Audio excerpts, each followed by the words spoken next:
আল্লাহকে কে সৃষ্টি করল? আল্লাহ যদি সব সৃষ্টি করে থাকে, নাউজুবিল্লাহ, আল্লাহকে কে সৃষ্টি করল? আল্লাহকে যদি কেউ সৃষ্টি করে থাকে তাহলে সে তো আল্লাহর স্রষ্টা হয়ে যাবে, তাই নয় কি? নাউজুবিল্লাহ। তাহলে এভাবে পিছনে যেতে যেতে তো একটা জায়গায় শেষ হতে হবে। একটা, আমরা যখন ফিলোসফি পড়েছিলাম একটা তত্ত্ব ছিল, তার নাম হচ্ছে কার্যকারণ তত্ত্ব। কার্যকারণ তত্ত্ব মানে হচ্ছে প্রত্যেকটা কাজের পিছনে একটা কারণ থাকে। ঠিক আছে? এই যে ব্যথা হচ্ছে কেন? কোন একটা কারণ আছে। জ্বর কেন? একটা ভাইরাস আছে। মানে প্রত্যেকটা বিষয়ের পিছনে একটা কারণ আছে। এই কারণ যদি আপনি সার্চ করতে যান, এটা কেন এই কারণে, ওইটা কেন এই কারণে, ওইটা কেন ওই কারণে, এই করতে করতে করতে আপনাকে একটা জায়গায় গিয়ে থামতে হবে। আর সেই মহান সত্তার নাম কি? আল্লাহ। এটা আপনার বিশ্বাস। এখন আপনি যতই প্রশ্ন করেন এইভাবে, আপনি কোনো কুল কিনারা পাবেন না। এই জন্য নবী সাল্লাল্লাহু আলাইহি ওয়াসাল্লাম বলেছেন, যখনই তোমাদের মধ্যে এই চিন্তা আসবে যে আল্লাহ পাক সবকিছু সৃষ্টি করেছেন, তাকে আবার কে সৃষ্টি করলো, তখন আউযু বিল্লাহি মিনাশ শাইতানির রাজিম পরে বাম দিকে 3 বার থুতু ফেলবে। তাহলে শয়তানের ওয়াসওয়াসা তোমার মধ্য থেকে কেটে যাবে, কারণ শয়তান এই চিন্তাটা তোমার মধ্যে দিয়েছে। যেই শয়তান এই চিন্তা আপনার মধ্যে দিয়েছে, ওই শয়তান কিন্তু নাস্তিক নয়। আমি কোরআন থেকে প্রমাণ করছি, শয়তান কিন্তু আস্তিক। যখন শয়তানকে বের করে দেয়া হচ্ছে জান্নাত থেকে, ওই যে সেজদা না করার কারণে, শয়তান বলেছে রব্বি আনজিরনি ইলা ইয়াউমি ইউবআসুন।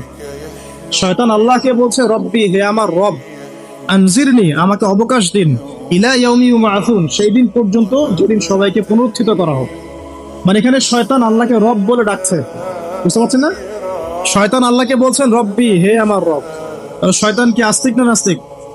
অথচ শয়তান পৃথিবীতে এসে চ্যালেঞ্জ নিয়েছে যে সে পুরো মানব জাতিকে জাহান্নামে নিয়ে যাবে। আর আল্লাহ পাক বলছেন, আমার মুখলেস বান্দাদের তুমি কোনো ক্ষতি করতে পারবে না। আবার শয়তান চ্যালেঞ্জ করছে, আমি ডান দিক থেকে আসবো, বাম দিক থেকে আসবো, সামন থেকে আসবো, পিছন থেকে আসবো, ওয়ালা তাজিদু আকসারাহুম শাকিরিন। আল্লাহ, আপনি বেশিরভাগকেই শুকরগুজার পাবেন না। যেটার বাস্তব প্রতিফলন আমরা এখন দেখছি। বেশিরভাগ মানুষ নামাজ পড়ে না, বেশিরভাগ দেখবেন রোজা রাখে না, বেশিরভাগই দেখবেন কোরআন পড়তে জানে না। ম্যাক্সিমাম সুখ খাচ্ছে, ম্যাক্সিমাম জেনা করে, মেজরিটি সংখ্যক মানুষ কিন্তু আল্লাহর বিধানের পরোয়া করছে না। অল্প কিছু মানুষই আল্লাহর বিধানের পরোয়া করছে।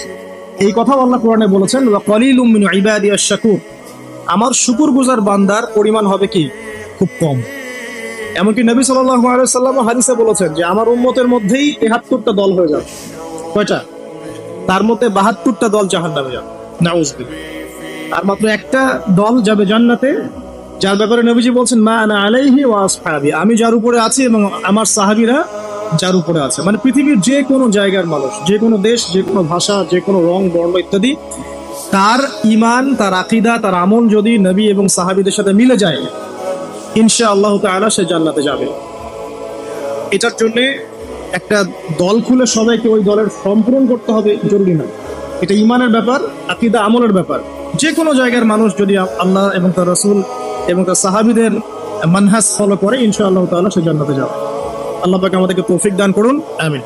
এখানে বলছিলাম একটা বিষয়, যে জীবন দর্শন পাওয়ার পরে আপনাকে রবকে চিনতে হবে। রবকে চেনার জন্য আমি সূরা ইখলাসটা বলছি, লাম ইয়ালিদ ওয়া লাম ইউলাদ, তাকে কেউ জন্ম দেয়নি। আল্লাহ পাক কারো কাছ থেকে জন্মিতও নন। এখন কিছু মানুষ বলছে, পৃথিবীর কোটি কোটি শত কোটি মানুষ বলছে যে আল্লাহ পাকের সন্তান আছে, নাউযুবিল্লাহ। বলছে না? পৃথিবীর শত কোটি মানুষ বলছে যে আল্লাহর সন্তান আছে, নাউযুবিল্লাহ। আর আল্লাহ পাক সূরা মারিয়ামের মধ্যে বলছেন যে এই যে তারা এই কথাটা বলছে, ইত্তাখাযাল্লাহু ওয়ালাদা, আল্লাহ পাক সন্তান গ্রহণ করেছেন, তার নাম ঈসা আলাইহিস সালাম, নাউযুবিল্লাহ।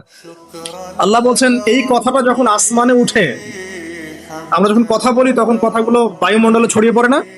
এই কথা যখন বায়ুমণ্ডলে ছড়িয়ে পড়ে, আসমানের দিকে ওঠে, তখন আসমান এবং জমিন লজ্জায়, অপমানে, কষ্টে ফেটে পড়তে চায় যখন এই কথাটা মানুষ বলে, ইত্তাখাযাল্লাহু ওয়ালাদা, নাউযুবিল্লাহ।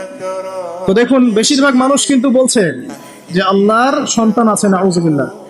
আবার যারা, তারা বলছে ওযায়ের আলাইহিস সালাম আল্লাহর পুত্র, নাউযুবিল্লাহ। খ্রিস্টানরা বলছে ঈসা ইবনে মারিয়াম আল্লাহর পুত্র, নাউযুবিল্লাহ। এখন আমরা যে একটা কথা বলি না, যে বেশিরভাগ মানুষ যা বলবে সেটাই সঠিক, তাহলে কি এই বেশিরভাগ মানুষ যে বলছে আল্লাহর সন্তান আছে এটা সঠিক? তাহলে এখানে কিন্তু এই কনসেপ্টটা টিকছে না।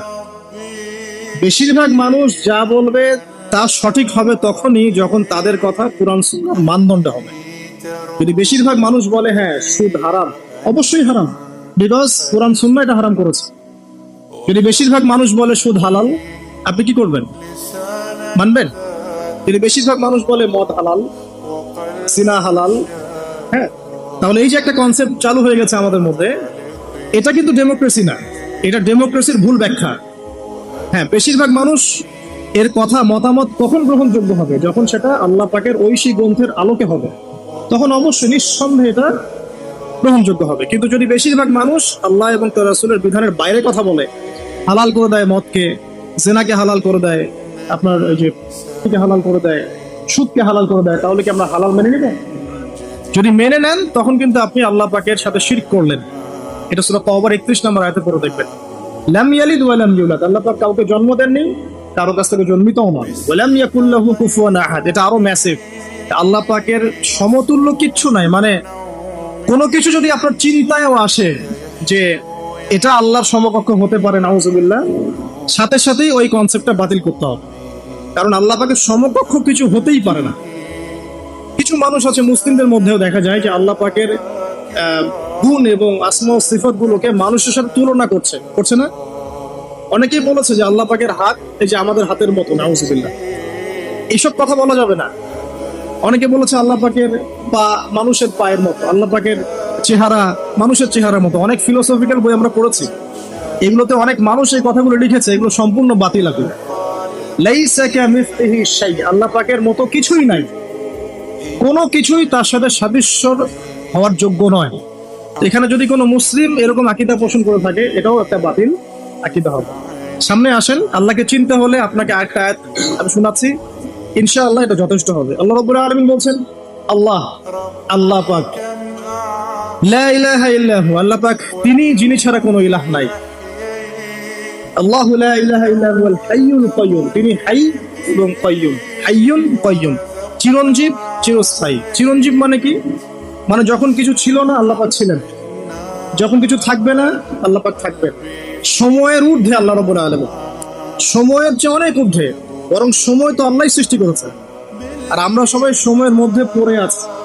আমাদের এখানে দিন রাত যেমন আল্লাহ রাব্বুল আলামিনের কাছে এমন নয়, মোটেই এমন নয়, বরং কিয়ামতের দিনটাই হবে আল্লাহ পাকের হিসেবে আমাদের দিনের চেয়ে 50,000 বছরের সমান। তাহলে এই সময়ের যে একটা আমরা গোলক ধাঁধায় পড়ে আছি, এক একটা গ্রহের সময় এক এক রকম, এক একটা গ্যালাক্সিতে সময় এক এক রকম। আল্লাহ পাক এগুলো ঊর্ধ্বে, চিরঞ্জীব, চিরস্থায়ী। আপনারা যারা সায়েন্সে পড়েছেন, আপনারা ওই যে আইনস্টাইনের সূত্র পড়েছেন না, যে সময়ের আলোর বেগে যদি কোনো বাহন ছুটে মহাকাশে, তাহলে পৃথিবীতে দেখা গেল একজনের বয়স 25, ও মহাকাশে 25 বছর ঘুরে আসলো, এসে দেখেছে, আবার পৃথিবীতে এসে দেখলো তার ওই ভাই যার বয়স 25 ছিল তার বয়স এখন 50, কিন্তু ওই বেচারার বয়স কিন্তু 25ই থেকে গেছে। এই সূত্রটা জানেন না? তো